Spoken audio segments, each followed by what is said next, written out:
Jim Renacci, Republican candidate for Senate in the great state of Ohio, still with us and listening throughout all of this. Senator Graham said, the beginning of the process that will tear this country apart, and it's going to keep going. That is a bleak outlook, Mr. Renacci. Is there any way to turn it around? Well, again, Stuart, I told you, back home in Ohio, people are upset. Republicans, Democrats, Independents are all saying the same thing.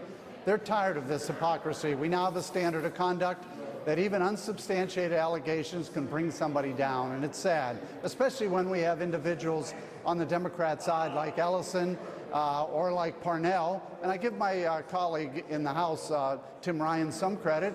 He told Parnell, who's running in, I think, South Carolina, he needs to step down because of actual alleged abuse. We also have the guy that I'm running against, Sherrod Brown, who has actual alleged abuse. They better be careful when they set a standard of conduct, and yet they don't look to each other and say, wait a minute, if we're going to do this to Judge Kavanaugh, we better start looking at the people around us as well. The sad thing is, the hypocrisy is, they won't look.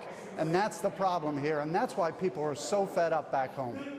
I think Judge Kavanaugh will receive a lot of sympathy, because it is quite clearly true that his life, career, family, and children have been severely denigrated by the charges leveled against them and the delay in the hearing process.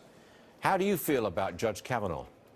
Well, look, I think he's a fine, upstanding individual. I said this all along. I do believe what Senator Lindsey Graham said, that something happened in Dr. Ford's life, clearly, but there's no evidence to prove that it was Judge Kavanaugh. In fact, there's a lot of evidence to disprove, and yet we're still going down this path. So, look, I think he's a fine man. He's a great jurist. I think this is the time we need to move forward in this country.